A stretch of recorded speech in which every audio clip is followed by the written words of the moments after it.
Salut tout le monde, déjà pour commencer, nouvelle façon de filmer. J'ai décidé de prendre l'appareil en main, déjà parce que je n'avais marre d'être au même endroit. Là ma cuisine est un peu dérangée entre guillemets, mais c'est pas grave, on fait avec. Cette nouvelle vidéo aura pour but de vous informer sur les 5 types d'erreurs à ne pas faire lorsque nous sommes en stage. Ce sont des choses que j'ai pu voir de moi-même au cours de mon dernier stage en cardiologie qui a été très intense, mais hyper formateur sur plein de points. Donc voilà, et du coup je voulais mettre en garde les personnes qui sont susceptibles donc, d'aller en stage prochainement sur des erreurs toutes bêtes mais qui peuvent vous coûter votre stage. Erreur numéro 1, la ponctualité. Il y a beaucoup de personnes qui viennent en stage. Donc au début tout se passe bien et puis après ils prennent un petit peu la confiance, ils ne viennent plus à l'heure. Et au final, même 5 minutes ça peut être plus ou moins dramatique puisque il y a ce qu'on appelle en début de service et en fin de service des transmissions. Et si ces transmissions du coup ne sont pas données à tout le monde de la même façon, ça peut être compliqué pour le déroulement des soins au cours de la matinée ou l'après-midi, voire la nuit, pour ceux qui feront des stages de nuit. Il faut savoir que lorsque vous êtes dans des équipes réduites et que vous êtes en retard pour les transmissions, ça veut dire que l'infirmière et l'aide-soignante qui sont là sur le service d'avant vous doivent vous attendre, donc c'est pas hyper agréable. Mettez-vous 2 secondes à leur place et vous comprendrez que la ponctualité est une qualité assez importante et on va dire indispensable dans notre métier. Deuxième erreur très fréquente, c'est le glissement de tâches. Donc je pense que vous avez dû en entendre parler. Pour ceux qui ne savent pas ce que c'est-à-dire qu'il y a des tâches qui ne sont pas propres à votre rôle en tant qu'aide-soignant. Et du coup c'est l'infirmier ou l'infirmière qui doit le faire et puis au final vous vous retrouvez à le faire. Le plus fréquent, ce qu'on voit assez régulièrement, c'est pour tout ce qui est dextro. Donc le dextro c'est pour calculer entre guillemets la glycémie du patient sur un instant T. Ce sont souvent donc pour les patients diabétiques, donc on fait des dextros avant chaque prise de repas en règle générale. Et ce dextro doit être fait par un infirmier diplômé d'État ou une infirmière diplômée d'État, tout simplement parce qu'il s'agit d'un geste invasif. Alors pour l'instant, voilà, je sais qu'il y a plein de sites internet et de forums où on entend dire que c'est en train d'être revu, sauf que pour l'heure, au niveau du référentiel et au niveau de notre fiche de poste en tant qu'aide-soignant, nous n'avons pas le droit de faire des dextros et malheureusement c'est ce qui arrive de plus en plus et c'est ce qu'on voit le plus souvent dans des secteurs hospitaliers, dans des EHPAD ou autres. Troisième erreur, la distance professionnelle.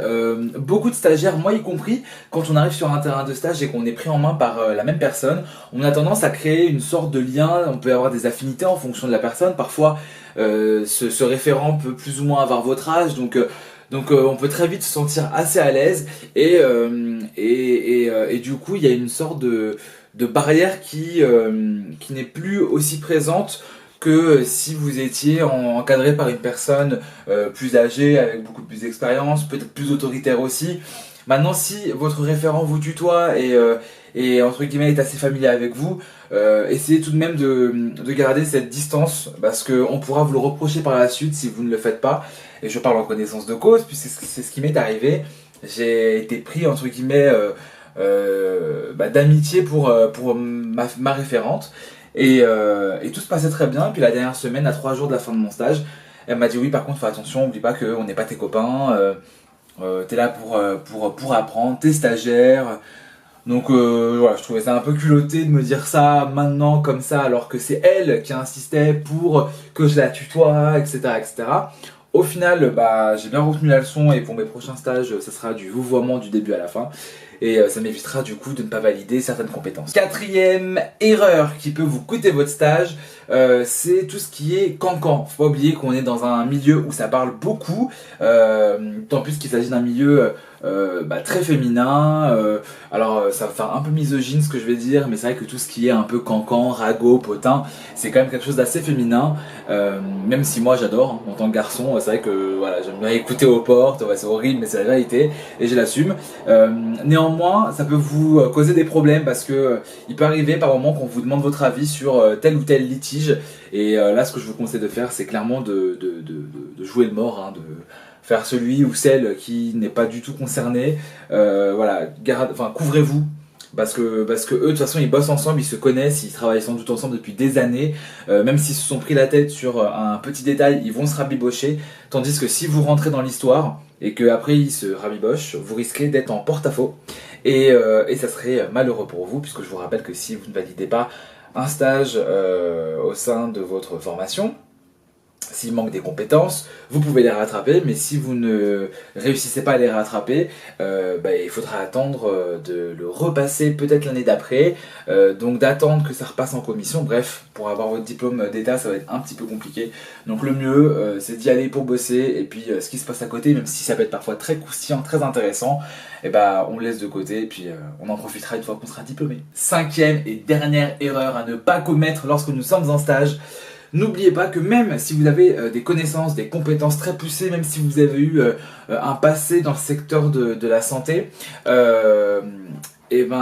faites celui qui est bête, faites celui qui ne sait pas, n'apprenez pas leur métier à des personnes qui sont diplômées d'état, parce que du coup ça pourrait les frustrer, même si vous avez appris par exemple une technique particulière pour déplacer des patients, pour faire des transferts ou pour faire une toilette. Je vous déconseille vivement de dire à une AS ou à une infirmière diplômée d'état « Ah oui mais c'est pas comme ça qu'on fait, à l'école on a appris comme ça », parce que du coup ça va créer des tensions et vous risquez de vous en mordre les doigts.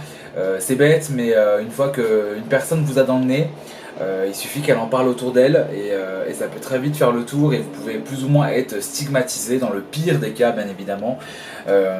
Et d'ailleurs c'est pour ça, j'insiste sur le fait de vous dire que même si vous êtes stagiaire et même si parfois ça peut paraître injuste, vous n'êtes pas seul, vous avez quand même votre structure derrière vous. En cas de litige, j'imagine que vous avez des personnes qui vous épaulent. En tout cas, moi dans l'institut dans lequel je suis, c'est le cas. On a les téléphones de nos professeurs, j'allais dire, de nos formatrices, et au moindre pépin, on sait qu'on peut les contacter. Elles seront là pour faire un rôle de médiateur en fait, essayer de trouver le problème et surtout la solution à ce problème et puis au final d'arranger les choses. Le but c'est vraiment pas d'envenimer la situation, c'est clairement de faire en sorte à ce qu'on apaise les tensions et que vous puissiez avoir votre diplôme d'état comme tout le monde. Parce que bien évidemment le but des IFAS, peu importe où ils sont en France, c'est quand même le taux de réussite, c'est quand même l'image, c'est la vitrine de l'école. Et ça serait bête pour eux que leurs élèves foirent sur une histoire de lit au carré pas fait comme ils l'ont appris au sein de l'institut, ou d'une toilette au lit partielle ou complète qui serait mal effectuée de la part d'un professionnel de santé. Et voilà, enfin ça y est, c'est fini. Excusez-moi, je fais un petit tour sur moi-même parce que j'avais besoin de bouger. J'espère avoir été assez clair dans mes explications, assez précis, assez concis et puis assez synthétique. J'ai tendance à parler beaucoup et à me perdre parfois dans mes explications. Donc voilà, j'ai eu pas mal de commentaires me demandant de faire un récap sur ma rentrée, sur mon début de cursus, sur comment je l'ai vécu, sur mes premières évaluations. Et du coup, je pense que je vais en faire une bientôt. Maintenant, est-ce qu'il y a des thèmes bien particuliers que vous souhaiteriez que je traite? Si oui, dites-moi lesquels. J'ai pas voulu au début faire sur mon école et sur mon ressenti, parce que je pense que, pour moi, ça n'intéressait personne. Si ça intéresse des gens, je le ferai volontiers. Posez-moi des questions, j'y répondrai volontiers. Sachez-le, vous pouvez me suivre également sur mon compte Instagram, il s'appelle Vocation Soignant. J'échange beaucoup aussi avec des internautes sur ce profil, pardon. Et du coup voilà, vous m'envoyez des questions en privé ou même en public dans les commentaires. Généralement j'y réponds très rapidement, je suis beaucoup plus réactif d'ailleurs que sur YouTube. Mais voilà, n'hésitez pas. Et puis du coup on se retrouve prochainement pour une nouvelle vidéo.